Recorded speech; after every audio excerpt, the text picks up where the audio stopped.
ദൈവമേ, എൻ്റെ വായിലെ വാക്കുകളും എൻ്റെ ഹൃദയത്തിലെ ധ്യാനവും അങ്ങേക്ക് പ്രസാദകരമായിരിക്കണമേ. എല്ലാം അങ്ങയുടെ മഹത്വത്തിനായി മാത്രം തീരണമേ. ആമേൻ. Today we are going to do a short summary of the book of Revelation. In Revelation chapters 1 to 3, we see the church age and the apostasy. Chapters 4 to 19, we see a 7-year period often divided into halves of divine judgment, characterized by 7 seals, 7 trumpets, and 7 bowls. Chapter number 19, we see the second coming of Christ. And in chapter number 20, we are going to see the millennium and the final judgment. Chapters 21 to 22 describes the eternal state and the creation of new heavens and new earth. 4 മുതൽ 8 വരെയുള്ള ചാപ്റ്റേഴ്സിൽ നാം ഭൂമിയിലെ മഹാപീഡനകാലം അഥവാ the great tribulation പഠിച്ചുകൊണ്ടിരിക്കുകയാണല്ലോ. 6-ാം അധ്യായത്തിൽ നാം 7 മുദ്രകളുള്ള judgements കണ്ടു. 8-ാം അധ്യായത്തിൽ ആദ്യത്തെ 4 കാഹളങ്ങളുടെ ജഡ്ജ്മെൻറ്റ്സ് നാം കണ്ടു. ഇനി 3 കാഹളങ്ങൾ കൂടി ഊതുവാനുണ്ട്.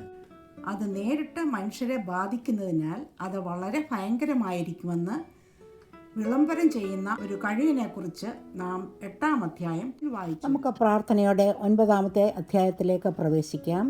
ഞാൻ 9-ാം അധ്യായം 1-2 വാക്യങ്ങൾ വായിക്കുന്നു. 5-ാമത്തെ ദൂതൻ ഊതി, അപ്പോൾ ഒരു നക്ഷത്രം ആകാശത്തു നിന്ന് ഭൂമിയിൽ വീണ് കിടക്കുന്നത് ഞാൻ കണ്ടു. അവന് അഗാധകൂപത്തിൻ്റെ താക്കോൽ ലഭിച്ചു. അവൻ അഗാധകൂപം തുറന്നു. ഉടനെ പെരിഞ്ചൂളയിലെ പുക പോലെ ക്രൂപത്തിൽ നിന്ന് പുക പൊങ്ങി. ക്രൂപത്തിൻ്റെ പുകയാൽ സൂര്യനും ആകാശവും ഇരുണ്ടുപോയി. 5-ാമത്തെ ദൂതൻ കാഹളമൂതിയപ്പോൾ ഒരു നക്ഷത്രം ആകാശത്തു നിന്നും ഭൂമിയിലേക്ക് വീഴുന്നത് വിശുദ്ധ യോഹന്നാൻ കാണുന്നു. എന്നാൽ ഇത് വാസ്തവത്തിലുള്ള ഒരു നക്ഷത്രമല്ല എന്ന് നമുക്ക് 2-ാമത്തെ വാക്യം വായിക്കുമ്പോൾ മനസ്സിലാകും. കാരണം 2-ാം വാക്യത്തിൽ ആ നക്ഷത്രത്തെ അവൻ എന്ന സംബോധന ചെയ്തിരിക്കുന്നു. അവൻ പാതാളഗർത്തത്തെ, ദ ബോട്ടംലെസ് പിറ്റ്, തുറക്കുന്നതായി പറയുന്നു. എന്നാൽ ഈ നക്ഷത്രം സാക്ഷാൽ സാത്താൻ തന്നെയാണ്. ഇതിൻ്റെ റെഫറൻസിനായി നമുക്ക് യെശയ്യാ പ്രവാചകൻ്റെ പുസ്തകം 14-ാം അധ്യായം 12-ാമത്തെ വാക്യം വായിക്കാം. ഐസയ 14:12. അരുണോദയ പുത്രനായ ശുക്ര, നീ എങ്ങനെ ആകാശത്തു നിന്ന് വീണു? ജാതികളെ താഴ്ത്തിക്കളഞ്ഞവനെ, നീ എങ്ങനെ വെട്ടേറ്റ് നിലത്തു വീണു? കർത്താവായ യേശുക്രിസ്തു തന്നെ ഈ നക്ഷത്രത്തെക്കുറിച്ച് ലൂക്കോസ് എഴുതിയ സുവിശേഷം 10-ാം അധ്യായം 18-ാമത്തെ വാക്യത്തിൽ പറഞ്ഞത് നമുക്കൊന്ന് വായിക്കാം. ലൂക്ക് 10:18. സാത്താൻ മിന്നൽ പോലെ ആകാശത്തു നിന്ന് വീഴുന്നത് ഞാൻ കണ്ടു. അതുപോലെ തന്നെ 2 കൊരിന്ത്യൻസ് 11:14 നാം വായിക്കുമ്പോൾ പൗലോസ് അപ്പോസ്തലൻ ഇതിനെക്കുറിച്ച് പറയുന്നത് നമുക്ക് വായിക്കാം. 2 കൊരിന്ത്യൻസ് 11:14. സാത്താൻ താനും വെളിച്ചദൂതൻ്റെ വേഷം ധരിക്കുന്നുവല്ലോ.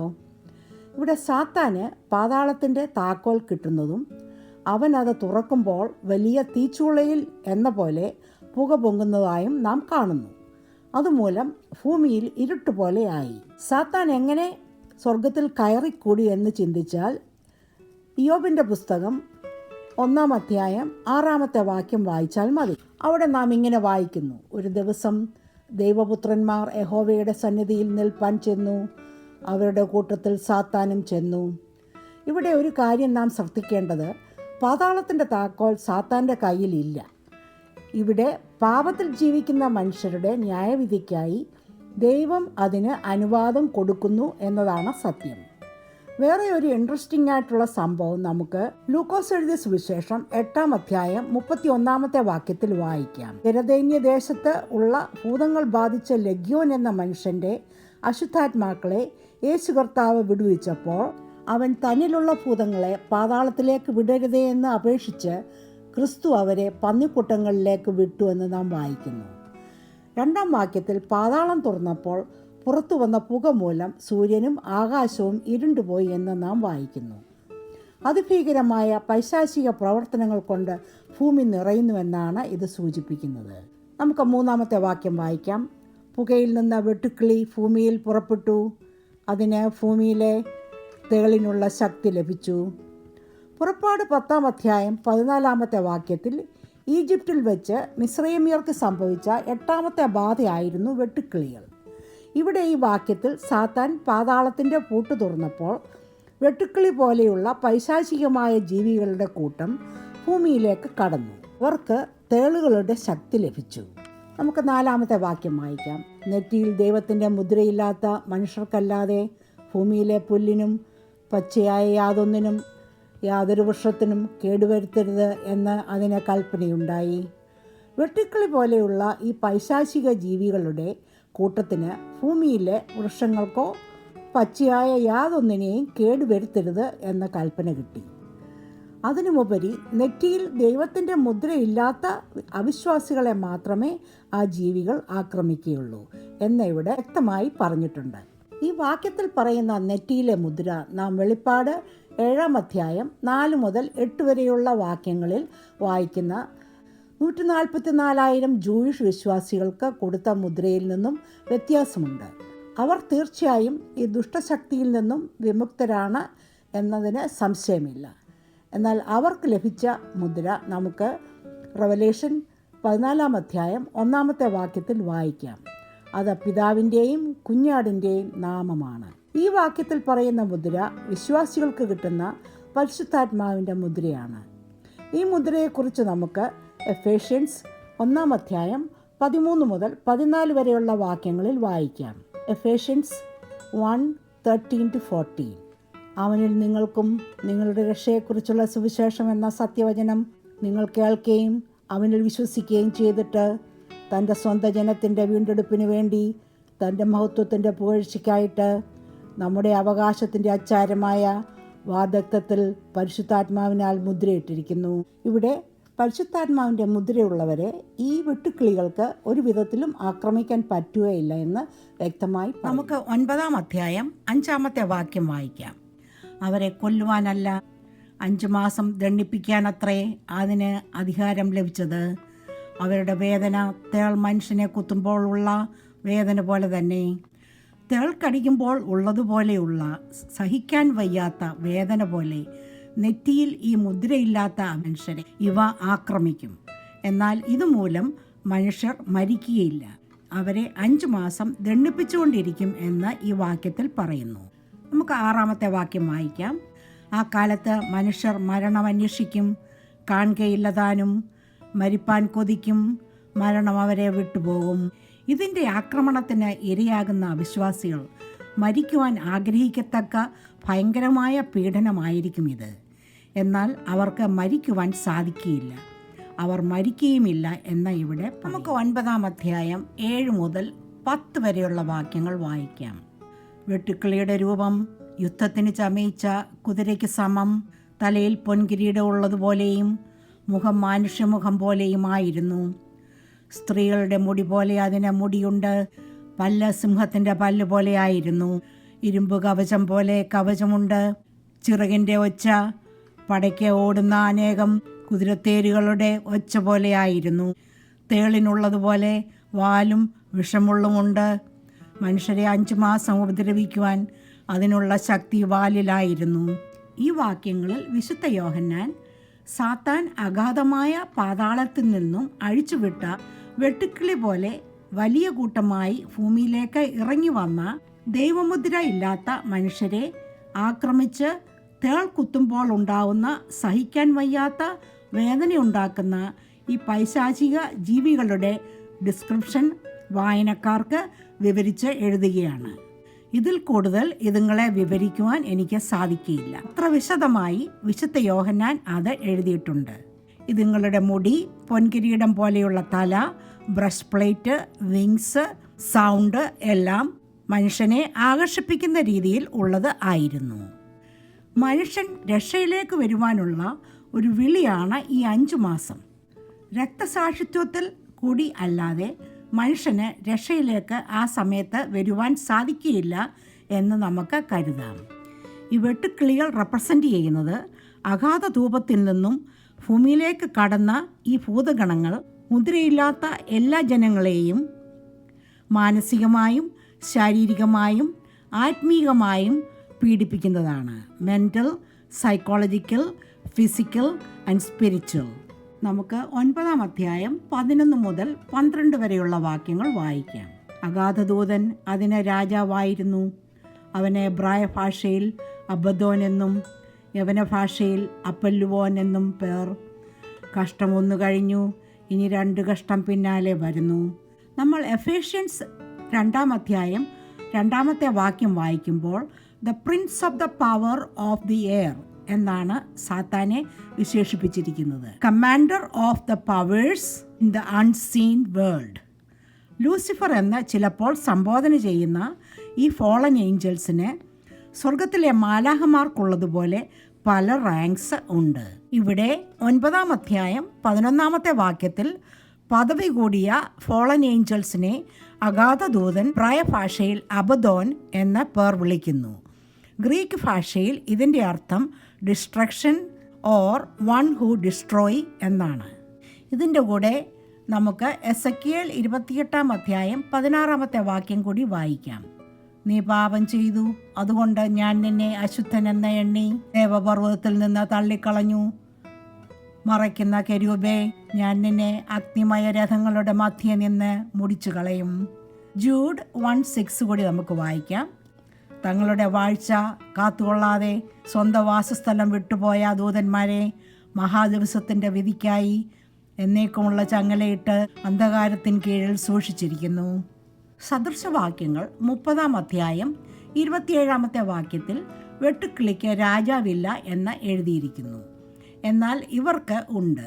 അതുകൊണ്ട് അവർ പ്രകൃത്യാ ഉള്ള വെട്ടുക്കിളികളല്ല എന്ന് നമുക്ക് മനസ്സിലാക്കാം. These are super natural, demonic and spiritual demons.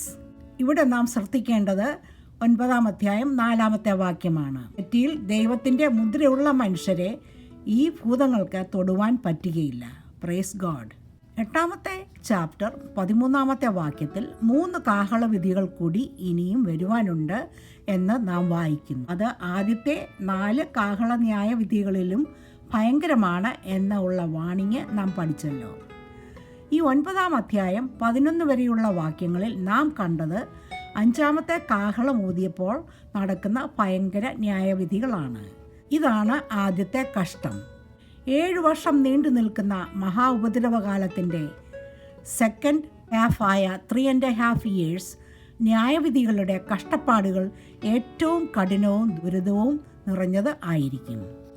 നമുക്ക് 9-ാം അധ്യായം 13 മുതൽ 14 വരെയുള്ള വാക്യങ്ങൾ വായിക്കാം. 6-ാമത്തെ ദൂതൻ ഊതി.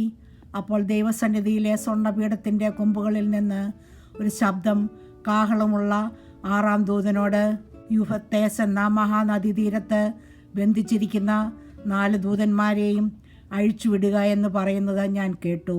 ഇവിടെ 6-ാമത്തെ കാഹളം ഊതിയപ്പോൾ ദൈവമുൻപാകെയുള്ള സ്വർണ്ണ യാഗപീഠത്തിൻ്റെ കൊമ്പുകളിൽ നിന്നും ഉയരുന്ന ഒരു ശബ്ദം വിശുദ്ധ യോഹന്നാൻ കേൾക്കുന്നു. പുറപ്പാട് 27-ാമത്തെ അധ്യായത്തിൽ ദൈവം ഇസ്രയേൽ മക്കളുടെ മരുഭൂമിയിലെ ടാബർനാക്കിളിന് ഉപയോഗിക്കുവാൻ വേണ്ടി യാഗപീഠത്തിൻ്റെ ബ്ലൂ പ്രിൻസ് മോശയ്ക്ക് കൊടുക്കുന്നത് നമുക്ക് വായിക്കാം. 2-ാം വാക്യത്തിൽ യാഗപീഠത്തിൻ്റെ 4 കോണിലും കൊമ്പുകൾ ഉണ്ടാക്കണം, അത് താമ്രം കൊണ്ട് പൊതിയണം എന്ന് നാം വായിക്കുന്നു. ഈ വാക്യത്തിൽ കാണുന്ന യാഗപീഠത്തിൻ്റെ കൊമ്പുകൾ മോശയുടെ ടാബർനാക്കിളിലെ യാഗപീഠത്തിൻ്റെ കൊമ്പുകളെ നമുക്ക് ഓർമ്മപ്പെടുത്തുന്നു. സ്വർഗത്തിലെ ആലയത്തിലെ സമാഗമന കൂടാരത്തിൻ്റെ ഒരു നിഴൽ മാത്രമാണ് ഭൂമിയിൽ ഉണ്ടായിരുന്ന സമാഗമന കൂടാരം.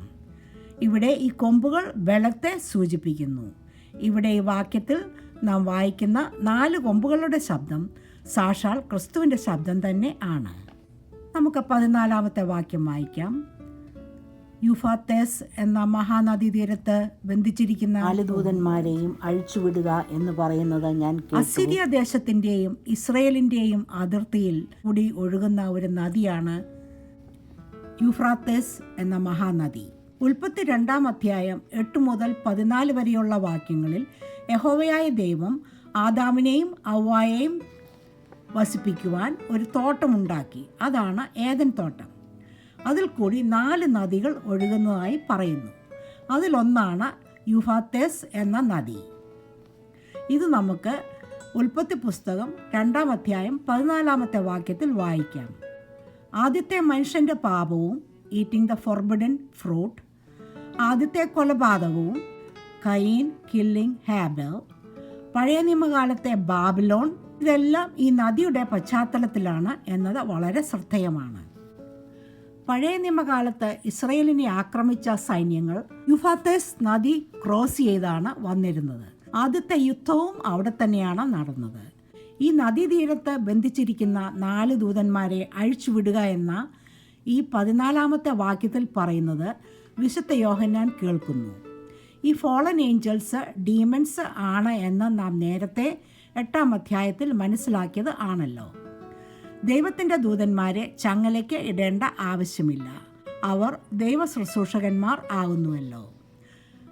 2 പത്രോസ് 2-ാം അധ്യായം 4-ാം വാക്യത്തിൽ നാം ഇങ്ങനെ വായിക്കുന്നു: പാപം ചെയ്ത ദൂതന്മാരെ ദൈവം ആദരിക്കാതെ അന്ധതമസിൻ്റെ ചങ്ങലയ്ക്കിട്ട് നരകത്തിലാക്കി ന്യായവിധിക്കായി കാപ്പാൻ ഏൽപ്പിച്ചു. ഇവിടെ ഒരു കാര്യം വ്യക്തമാണ്. ദൈവത്തിൻ്റെ പരിപാടി അനുസരിച്ചാണ് ഈ മഹാപീഡനകാലത്തെ ന്യായവിധികൾ ഓരോന്നും നടപ്പിലാകുന്നത്. ഇതിനെ എല്ലാം നിയന്ത്രിക്കുന്നത് കർത്താവായ യേശുക്രിസ്തു തന്നെയാണ്. നമുക്ക് 15-ാമത്തെ വാക്യം വായിക്കാം. ഉടനെ മനുഷ്യരിൽ 1/3 കൊല്ലുവാൻ ഇന്ന ആണ്ട്, മാസം, ദിവസം, നാഴികയ്ക്ക് ഒരുങ്ങിയിരിക്കുന്ന 4 ദൂതന്മാരെയും അഴിച്ചുവിട്ടു. Very hour, day, month and year. The precise instant of their release is marked in history. ഈ ഡീമൻസ് ഭൂമിയിലെ 1/3 മനുഷ്യരാശിയെ ഇല്ലാതാക്കുന്നു. എത്ര ഭയങ്കരമായ ഒരു സംഭവമായിരിക്കും ഇത്. ഇവിടെ നാം ഒരു കാര്യം ഓർക്കേണ്ടത്, നേരത്തെ 6-ാം അധ്യായം 7 മുതൽ 8 വരെയുള്ള വാക്യങ്ങൾ നാം പഠിച്ചപ്പോൾ, കുഞ്ഞാട് 4-ാമത്തെ മുദ്ര പൊട്ടിച്ചപ്പോൾ ആ മഞ്ഞ കുതിരക്കാരന് ഭൂമിയിലെ 4/1 ജനങ്ങളെ മരണപ്പെടുത്തുവാനുള്ള അധികാരം ലഭിച്ചതായി നമ്മൾ വായിച്ചല്ലോ. അതിനുശേഷമുള്ള ജനസംഖ്യയുടെ 1/3 ഇവിടെ വീണ്ടും മരണപ്പെടുന്നത്. ഭൂമിയിലെ മനുഷ്യരാശിയുടെ സംഖ്യ കുറഞ്ഞുകൊണ്ടേയിരിക്കുന്നുവെന്ന് ഇതിൽ നിന്നും നമുക്ക് മനസ്സിലാക്കാം. നമുക്ക് 16-ാമത്തെ വാക്യം വായിക്കാം. കുതിരപ്പടയുടെ സംഖ്യ 10,000 മടങ്ങ് 20,000 എന്ന് ഞാൻ കേട്ടു. യൂഫ്രട്ടീസ് മഹാനദി തീരത്ത് ബന്ധിച്ചിരിക്കുന്ന 4 ഡീമൻസിനെ ഭൂമിയിലെ 1/3 മനുഷ്യരെ കൊല്ലുവാനുള്ള അധികാരം കൊടുത്ത് അഴിച്ചുവിട്ട ശേഷം ഈ വാക്യത്തിൽ നാം കാണുന്നത് 10,000 മടങ്ങ് 20,000, അതായത് 20 കോടി അഥവാ 200 മില്യൺ വരുന്ന ഒരു വൻ കുതിരപ്പട രംഗത്ത് വരുന്നു. ആ കുതിരപ്പടയുടെ സംഖ്യ കൃത്യമായിട്ട് വിശുദ്ധ യോഹന്നാൻ കേൾക്കുന്നു.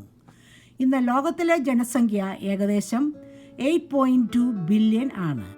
വിശുദ്ധ യോഹന്നാൻ്റെ സമയത്തെ ജനസംഖ്യ ഏകദേശം 300 മില്യൺ ആയിരുന്നു എന്ന് ഹിസ്റ്റോറിയൻസ് ചിന്തിക്കുന്നു. അന്നത്തെ സമയത്ത് 200 മില്യൺ എന്ന് പറയുന്ന ഒരു പടക്കൂട്ടം മൈൻഡ് ബോഗ്ലിംഗ് ആണ് എന്നുള്ളതിന് സംശയമില്ല. ഇന്ന് ഇന്ത്യ രാജ്യത്തെ ജനസംഖ്യയാണ് ലോകത്തിലെ 1-ാം സ്ഥാനത്ത് നിൽക്കുന്നത്, 1.47 ബില്യൺ. പിന്നാലെ വരുന്നത് ചൈനയാണ്, 1.41 ബില്യൺ. നമുക്ക് 17 മുതൽ 19 വരെയുള്ള വാക്യങ്ങൾ വായിക്കാം. ഞാൻ കുതിരകളെയും കുതിരപ്പുറത്ത് ഇരിക്കുന്നവരെയും ദർശനത്തിൽ കണ്ടത് എങ്ങനെയെന്നാൽ, അവർക്ക് തീ നിറവും രക്തനിറവും ഗന്ധകവർണവുമായ കവചം ഉണ്ടായിരുന്നു. കുതിരകളുടെ തല സിംഹങ്ങളുടെ തല പോലെ ആയിരുന്നു.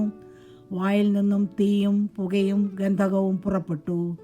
വായിൽ നിന്ന് പുറപ്പെടുന്ന തീ, പുക, ഗന്ധകം എന്നീ 3 ബാധകളാൽ മനുഷ്യരിൽ 1/3 മരിച്ചുപോയി. കുതിരകളുടെ ശക്തി വായിലും വാലിലും ആയിരുന്നു. വാലോ സർപ്പത്തെ പോലെയും തലയുള്ളതും ആയിരുന്നു. ഈ വാക്യത്തിൽ മൈൻഡ് ബോഗ്ലിംഗ് ആയിട്ടുള്ള കുതിരപ്പടയാളികളുടെ ഡിസ്ക്രിപ്ഷൻ നാം കാണുന്നു. അവരുടെ ബ്രഷ് പ്ലേറ്റ്സ്, കവചങ്ങൾ, തീയുടെ നിറം, രക്തത്തിൻ്റെ നിറം, സൾഫറിൻ്റെ നിറം, അതായത് ലെമൺ യെല്ലോ, ഇതൊക്കെ കലർന്നത് ആയിരുന്നു. ഒരു ഗ്ലോബൽ വാറിൻ്റെ പ്രതീകമാണ് നാം ഇവിടെ കാണുന്നത്. ബൈബിളിൽ കുതിരപ്പട യുദ്ധങ്ങളെ പ്രതികരിക്കുന്നു. ഇത് നമുക്ക് ഇയ്യോബിൻ്റെ പുസ്തകം 39-ാം അധ്യായം 19 മുതൽ 25 വരെയുള്ള വാക്യങ്ങളിൽ വായിക്കാം. 23-ാമത്തെ വാക്യത്തിൽ നാം ഇങ്ങനെ വായിക്കുന്നു: അതിനെതിരെ അവനാഴിയും മിന്നുന്ന കുന്തവും ശൂലവും കിലുകിലുക്കുന്നു. ചൈനയുടെ ഫ്ലാഗിൻ്റെ നിറം റെഡ് ആൻഡ് തീമഞ്ഞ ആവുന്നുവല്ലോ.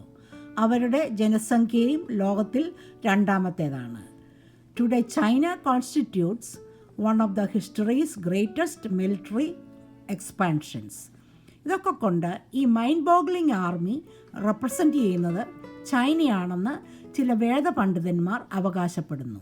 ഇവിടെ അതിൻ്റെ വായിൽ നിന്നും തീയും പുകയും ഗന്ധകവും പുറത്തു വരുന്നുവെന്ന് പറഞ്ഞിരിക്കുന്നു. ഉൽപ്പത്തി 19 അധ്യായം വായിക്കുമ്പോൾ അവരുടെ പാപം നിമിത്തം ദൈവം സോദോം ഗൊമോറയെ നശിപ്പിക്കുമ്പോൾ ഉള്ള അവസ്ഥ നമുക്ക് 24 വാക്യത്തിൽ വായിക്കാം.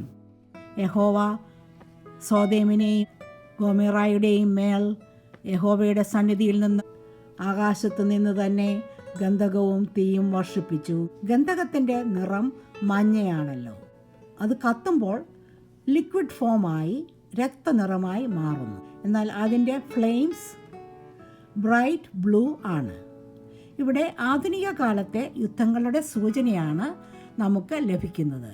പീരങ്കികൾ, tanks, helicopters, aircrafts, rifles, helmets, soldiers, ഇതിൻ്റെയൊക്കെ ഒരു സൂചന. കൂടാതെ മോഡേൺ വാർഫെയറിൽ ഉപയോഗിക്കാൻ സാധ്യതയുള്ള മിസിൽസ്, ബോംബ്സ്, ന്യൂക്ലിയർ വെപ്പൺസ്, ഇതിൻ്റെയൊക്കെ ഒരു വാണിംഗും ആയും ഇത് കരുതാം. ഇവിടെ കുതിരകളുടെ തല സിംഹത്തെപ്പോലെ ആയിരുന്നു എന്നത് ആ സൈന്യത്തിൻ്റെ ശക്തിയെയും ബലത്തെയും സൂചിപ്പിക്കുന്നു. നമുക്ക് 18 വാക്യം വായിക്കാം. വായിൽ നിന്ന് പുറപ്പെട്ട തീ, പുക, ഗന്ധകം എന്നീ 3 ബാധയാൽ മനുഷ്യരിൽ 1/3 മരിച്ചുപോയി. ഈ കുതിരപ്പട ആധുനിക കാല യുദ്ധമായി കാണാമെങ്കിലും ഇത് ഒരു സൂപ്പർ നാച്ചുറൽ അല്ലെങ്കിൽ പൈശാചികമായ ആക്രമണം തന്നെയാണ് എന്ന് ബിബ്ലിക്കൽ സ്കോളേഴ്സ് അവകാശപ്പെടുന്നുണ്ട്. എന്തുതന്നെയായാലും ഇതുമൂലം ഭൂമിയിലെ 1/3 മനുഷ്യർ മരിച്ചു പോകുന്നു എന്ന് ഇവിടെ വ്യക്തമായി പറയുന്നുണ്ട്. നമുക്ക് 9, 19 മുതൽ 20 വരെയുള്ള വാക്യം വായിക്കാം. ഈ ബാധകളാൽ മരിച്ചു പോകാത്ത ശേഷം മനുഷ്യരോ ദുർഭൂതങ്ങളെയും കാണാനും കേൾപ്പാനും നടക്കാനും വഹിയാത്ത പൊന്ന്, വെള്ളി, ചെമ്പ്, കല്ല്, മരം ഇവ കൊണ്ടുള്ള ബിംബങ്ങളെയും നമസ്കരിക്കത്തക്കവണ്ണം തങ്ങളുടെ കൈപ്പണി വിട്ട് മാനസാന്തരപ്പെട്ടില്ല. തങ്ങളുടെ കുലപാതകം, ക്ഷുദ്രം, ദുർനടപ്പ്, മോഷണം എന്നിവ വിട്ട് മാനസാന്തരപ്പെട്ടതുമില്ല. ഈ ചാപ്റ്ററിലെ അവസാനത്തെ 2 വാക്യങ്ങൾ എത്ര സങ്കടകരമായ ഒരു ലോകാവസ്ഥയാണ് എന്ന് കാണിക്കുന്നു. ദൈവത്തിൻ്റെ ന്യായവിധികൾ എത്ര ഭയങ്കരമാണ് എന്ന് നാം ഈ ചാപ്റ്ററിൽ കണ്ടു. എന്നിട്ടും ഭൂമിയിലെ മനുഷ്യർ ഈജിപ്തിലെ 10 ബാധകൾ അനുഭവിച്ചിട്ടും ഫറവോൻ്റെ ഹൃദയം കഠിനമായതുപോലെ ഇവിടെയും ഈ ദുഷ്ടമനുഷ്യർ മാനസാന്തരപ്പെടാതെ വിഗ്രഹാരാധന, കുലപാതകം, ദുർനടപ്പ്, മോഷണം എന്നിവ വിട്ട് മാനസാന്തരപ്പെടുന്നില്ല എന്ന് ഈ 20 മുതൽ 21 വരെയുള്ള വാക്യങ്ങളിൽ നാം വായിക്കുന്നു. എത്ര ദയനീയമായ ഒരു അവസ്ഥയാണിത്. നമുക്ക് ദാനിയേൽ പ്രവാചകൻ്റെ പുസ്തകത്തിൽ ഈ സംഭവങ്ങളെക്കുറിച്ച് ഉള്ള പ്രവചനങ്ങൾ ഒന്ന് എത്തിനോക്കാം. ദാനിയേൽ പ്രവാചകൻ്റെ പുസ്തകം 9 അധ്യായം 27 വാക്യത്തിൽ ഒരു ആഴ്ചവട്ടം എന്ന് പറഞ്ഞിരിക്കുന്നത് ഗ്രേറ്റ് ട്രിബുലേഷൻ്റെ ലാസ്റ്റ് 3.5 years ആണ്. ദാനിയേൽ പ്രവാചകൻ്റെ 12 അധ്യായം 1 വാക്യത്തിൽ നാം ഇങ്ങനെ വായിക്കുന്നു. ഒരു ജാതി ഉണ്ടായത് മുതൽ ഒരു കാലം വരെ സംഭവിച്ചിട്ടില്ലാത്ത കഷ്ടകാലം ഉണ്ടാകും. വീണ്ടും 10 വാക്യത്തിൽ നാം ഇങ്ങനെ വായിക്കുന്നു. ദുഷ്ടന്മാരോ ദുഷ്ടത പ്രവർത്തിക്കും, ദുഷ്ടന്മാരിലാരും അത് തിരിച്ചറിയുകയുമില്ല. വീണ്ടും ദാനിയേൽ പ്രവാചകൻ്റെ പുസ്തകം 12 അധ്യായം 12 വാക്യത്തിൽ നാം ഇങ്ങനെ വായിക്കുന്നു. 1335 ദിവസത്തോളം കാത്തു ജീവിക്കുന്നവൻ ഭാഗ്യവാൻ. ഈ 1335 ദിവസം എന്ന് പറയുന്നത് ഗ്രേറ്റ് ട്രിബുലേഷൻ്റെ ലാസ്റ്റ് 3.5 years ആണ് എന്നുള്ളത് വളരെ പ്രധാനമായ ഒരു വിഷയമാണ്. ഭയാനകമായ ന്യായവിധികൾ നേരിട്ടിട്ടും അവരുടെ പാപങ്ങളെക്കുറിച്ച് അനുതപിക്കുവാൻ വിസമ്മതിക്കുന്ന ഒരു ജനതയാണ് ഈ മഹാപീഡനകാലത്തിൻ്റെ അന്ത്യത്തിൽ നാം കാണുന്നത്. ദുഷ്ടത തുടരാൻ അനുവദിക്കുകയില്ല എന്ന് ഈ അധ്യായത്തിലെ കാഠിന്യമേറിയ ദൈവന്യായവിധികൾ ഊന്നിപ്പറയുന്നു. ഈ ന്യായവിധികളുടെ സ്വഭാവം ചിത്രീകരിക്കുവാൻ പ്രതീകാത്മക ഭാഷ ഉപയോഗിക്കുന്ന പൈശാചിക വെട്ടുക്കിളികൾ കൊല്ലാതെ തന്നെ ആ മനുഷ്യരെ 5 മാസം പീഡിപ്പിക്കുന്നു. ഈ ന്യായവിധികൾ അഴിച്ചുവിടാൻ സാത്താൻ ഒരു പ്രധാന പങ്ക് വഹിക്കുന്നുണ്ട്. ദൈവവും തിന്മയും തമ്മിലുള്ള സംഘർഷത്തെയാണ് ഇത് എടുത്തു കാണിക്കുന്നത്. പാപത്തിൽ നിന്നും ദുഷ്ടതയിൽ നിന്നും അകന്നു നിൽക്കുക എന്നത് ഒരു വിശ്വാസിയുടെ ജീവിതത്തിൽ വളർത്തിയെടുക്കേണ്ടതുണ്ട്. ഇതിനു വേണ്ട വചനങ്ങൾ നമ്മുടെ കർത്താവ് തന്നെ തൻ്റെ വചനത്തിലൂടെ നമ്മെ പഠിപ്പിച്ചിട്ടുണ്ട്. ഒന്നാമതായി നമുക്ക് ദാവീദ് രാജാവിനെ പോലെ അനുതാപമുള്ള ഒരു ഹൃദയം വേണം. നമുക്ക് സങ്കീർത്തനം 19 അധ്യായം 13 വാക്യം ഒന്ന് വായിക്കാം. സ്വമേധാപാവങ്ങളെ അകറ്റി അടിയനെ കാക്കണമേ, അവ എൻ്റെ മേൽ വാഴരുതേ, എന്നാൽ ഞാൻ നിഷ്കളങ്കനും മഹാപാതകരഹിതനുമായിരിക്കും. നാം എത്ര വിശുദ്ധരായി ജീവിക്കുവാൻ ശ്രമിച്ചാലും ജീവിക്കുന്നുവെന്ന് ചിന്തിച്ചാലും നാം പാപികളാണ്. നമ്മുടെ നോട്ടത്തിൽ, നടപ്പിൽ, സംസാരത്തിൽ, ചിന്തയിൽ, ആത്മീകതയിൽ എല്ലാം നാം പാപം ചെയ്യുന്നുണ്ട്. നാം പ്രാർത്ഥിക്കുമ്പോൾ ദൈവമേ, അറിഞ്ഞും അറിയാതെയും ഞാൻ ചെയ്ത പാപങ്ങൾ എന്നോട് ക്ഷമിക്കണമേ എന്ന് നാം പ്രാർത്ഥിക്കാറുണ്ടല്ലോ. ഒരു വിശുദ്ധ ജീവിതം നയിക്കുവാൻ ആവശ്യമുള്ള എല്ലാ പ്രായോഗിക വശങ്ങളും നമുക്ക് ദൈവവചനത്തിൽ നിന്നും ലഭ്യമാകുന്നുണ്ട്. ദാവീദ് രാജാവിൻ്റെ അനുതാപ പ്രാർത്ഥന നമുക്കും ഒന്ന് ഏറ്റുപറയാം. സങ്കീർത്തനം 51 അധ്യായം 10 മുതൽ 11 വരെയുള്ള വാക്യങ്ങൾ വായിക്കുന്നു. ദൈവമേ, നിർമ്മലമായ ഒരു ഹൃദയം എന്നിൽ സൃഷ്ടിച്ച് സ്ഥിരമായുള്ള ഒരാത്മാവിനെ എന്നിൽ പുതുക്കണമേ. നിന്റെ സന്നിധിയിൽ നിന്നും എന്നെ തള്ളിക്കളയരുതേ, നിന്റെ പരിശുദ്ധാത്മാവിനെ എന്നിൽ നിന്നും എടുക്കുകയും അരുതേ. ആമേൻ. ദൈവവചനം വായിക്കുക മാത്രമല്ല, പഠിക്കുകയും ജീവിതത്തിൽ അത് പ്രായോഗികമാക്കുകയും ചെയ്യേണ്ടത് അത്യാവശ്യമാണ്. ദൈവവചനം നമുക്ക് മാർഗനിർദ്ദേശവും ശക്തിയും ലക്ഷ്യവും നൽകിക്കൊണ്ട് ആത്മീകവും വൈകാരികവും പ്രായോഗികവുമായ ജീവിതം നൽകുന്നു. ദൈനംദിന ജീവിതത്തിലെ വഴികാട്ടിയായി നമ്മെ നടത്തുന്നു. വചനം നമുക്ക് രോഗശാന്തിയും ജീവിതത്തിലെ വെല്ലുവിളികളെ മറികടക്കാൻ ആവശ്യമായ കൃപയും നൽകുന്നു. മൂന്നാമതായി നമ്മുടെ പ്രാർത്ഥനാ ജീവിതം. 1 തെസ്സലോനിയൻസ് ചാപ്റ്റർ 5 17-18 നാം ഇങ്ങനെ വായിക്കുന്നു. ഇടവിടാതെ പ്രാർത്ഥിപ്പീൻ, എല്ലാറ്റിനും സ്തോത്രം ചെയ്യുവീൻ, ഇതല്ലോ നിങ്ങളെക്കുറിച്ച് യേശു ക്രിസ്തുവിൽ ദൈവ ഇഷ്ടം. അനുതാപ ഹൃദയമുള്ളവരായി വചനം ധ്യാനിച്ചുകൊണ്ട് പ്രാർത്ഥനയുടെ ആത്മാവിൽ ജീവിക്കുവാൻ ദൈവം നമ്മെ ഓരോരുത്തരെയും ഒരുക്കട്ടെ. മഹാപീഡനകാലത്തെ ശിക്ഷാവിധികൾ പഠിക്കുന്ന ഈ സമയത്ത് ദൈവം നമുക്ക് അന്യോന്യം ആശ്വസിപ്പിച്ചുകൊള്ളുവാൻ തന്ന ഒരു വചനം വായിക്കാം. 1 തെസ്സലോനിയൻസ് 4:14-18. യേശു മരിക്കുകയും ജീവിച്ചെഴുന്നേൽക്കുകയും ചെയ്തു എന്ന് നാം വിശ്വസിക്കുന്നുവെങ്കിൽ അങ്ങനെ തന്നെ ദൈവം നിദ്ര കൊണ്ടവരെയും യേശു മുഖാന്തരം അവനോടുകൂടെ വരുത്തും. കർത്താവിൻ്റെ പ്രത്യക്ഷത വരെ ജീവനോടെ ശേഷിക്കുന്നവരായ നാം നിദ്ര കൊണ്ടവർക്ക് മുമ്പാകെയില്ല എന്ന് ഞങ്ങൾ കർത്താവിൻ്റെ വചനത്താൽ നിങ്ങളോട് പറയുന്നു. കർത്താവ് താൻ ഗംഭീരനാദത്തോടും പ്രധാന ദൂതൻ്റെ ശബ്ദത്തോടും ദൈവത്തിൻ്റെ കാഹളത്തോടും കൂടെ സ്വർഗത്തിൽ നിന്ന് ഇറങ്ങി വരികയും ക്രിസ്തുവിൽ മരിച്ചവർ മുമ്പ് ഉയർത്തെഴുന്നേൽക്കുകയും ചെയ്യും. പിന്നെ ജീവനോടെ ശേഷിക്കുന്ന നാം അവരോട് ഒരുമിച്ച് ആകാശത്തിൽ കർത്താവിനെ എതിരേൽപ്പാൻ മേഘങ്ങളിൽ എടുക്കപ്പെടും. ഇങ്ങനെ നാം എപ്പോഴും കർത്താവിനോടുകൂടെ ഇരിക്കും. ഈ വചനങ്ങളെ കൊണ്ട് അന്യോന്യം ആശ്വസിപ്പിച്ചുകൊള്ളുവാൻ ദൈവം നമ്മളെയും ഒരുക്കട്ടെ. കർത്താവായ യേശു ക്രിസ്തുവിൻ്റെ കൃപ നമ്മോടുകൂടെ ഇരിക്കുമാറാകട്ടെ. ആമേൻ.